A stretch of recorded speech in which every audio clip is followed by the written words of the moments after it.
My name is Wesley Goetz, and me and my wife own Woodside Farm Creations, and we specialize in furniture and knickknacks and decor, and we try and use as much reclaimed stuff as we can. Woodside Farm Creations, and that's because this place, a lot of the older buildings out here have names. This is Woodside Farm. 1870s when it was built, so, and I don't know who named it. People would come and stay as well, visit and things like that, because there wasn't many homes in this where the people would come on the boat and land down there in Capahosic and come up this way, and that was, you could look down the driveway there with the cedar trees. I don't think you could fit a car through it nowadays, but I hear a lot of stories of there was like a lot of good times here, you know, a lot of, like I said, the cellar was full of wine and so on and so forth. And I think it was a lot of this land was all part of the farm, and so here we are at Woodside Farm, and these are our creations. My wife came up with the name.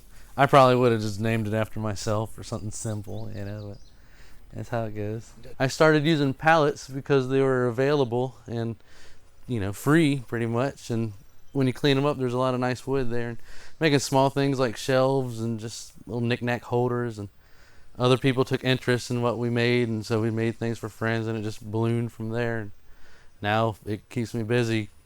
This is the shop. It was, my old school bus driver lived here when I was a kid, and I had to walk here in the mornings when I was, you know, middle school and all through high school, and the bus would park over there, and I would just get on and wait for her in the mornings to come out here, and lo and behold, we ended up moving in it now that I'm older, and I took over the garage and made it my shop, and I had to have one room for myself. But this is where everything happens, and I spend all my time out here if I'm not inside or with the wife and the kids, and there's times I've gone out there like be cutting grass and I'll look at the wood pile and I'll just go and, you know, touch the wood and appreciate it, and just cause that's my thing, I guess. Getting the old stuff with the saw marks, and it's got a story, you know, and I'll get lumber from homes that we tear down that I think is interesting. Someone else had their hands on it over 100 years ago, you know, and they were putting it together and just probably never even thought someone else is going to use this material, and it's interesting, it's nice, it's got a lot of appeal. I don't tear down a lot of stuff because the buildings are so big, it lasts me a long time once I do tear something. Like the barn, I still have wood from that, and I tore that down almost 2 years ago now. So it's just such an abundance of material out of these buildings. It's a lot of it's hardy too. I think you'll get a lot of bigger, heavy-duty wood. A lot of it's extinct, like some heart pine that I work with a lot. I only get from buildings and or reclaimed. You know, someone will tear down a structure and remill it and get the wood. I don't guess we ever one night decided we're going to do it.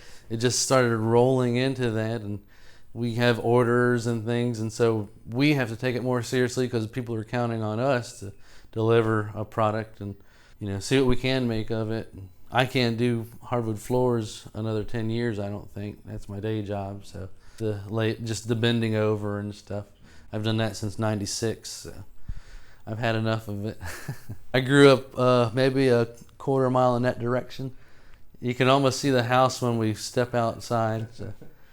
But my grandparents live across the street. My uncle lives next to them. My mother and father are on the other side of my grandparents' house, and my cousin is building a house next to us. We pretty much all live on the same street. So you don't need a whole lot, just creativity and pay attention. A tape measure, obviously, but like really my first projects were no more than done on that saw, well, the older saw, a miter box, and then an air compressor and a nail gun. I was making shelves all day long, and because I was using pallet wood, and I would just work with the width of the wood, like it was already cut to a certain size, and I knew I couldn't change that because I only had a limited amount of tools, but I could do a lot with it. You know, you don't need a lot. I can't part with old wood or my scraps or anything like that, so I save it all, and a year or so down the road it comes in handy. I don't know. If things have a use, I can't see to get rid of it. Pallets, yeah, they can stay outside all day. The wetter they get and the older they get, the better it looks. You know, they'll start turning silver and whatnot. I've seen lumber constantly, solid 2x4s that were used for one thing, like let's say a brace has 2 nails on each end of the board and it was holding a wall temporarily, and they'll do that all around homes that they build until they get it connected, and then they just throw those away. I don't know, hundreds of dollars of lumber I've gotten at times, just because I don't want to lose the look of the old wood. So that's a challenge I always face, is having things line up and be square and straight, just because, I don't want to straighten. There's so much nice wood in pallets, and pallets get a bad rap. And I know where mine come from. I guess that's a lot of things. Someone might get a pallet that they got from Farm Fresh, and it had crates of who knows what on it and just gross stuff. Mine come from the shop I work at, and there's nothing but dry material, tile and things like that. There's never been anything yucky on it, and it's all heat treated stuff. And a lot of times, and for it being pallets to carry tile, they'll have to use a solid wood like oak and things like that, cherry or whatever. And when you clean it up, it shows. A lot of times it just looks like it's pallet wood, it's pine, but once you really sand it and then finish it, you see it's a lot of different material, and a lot of good material.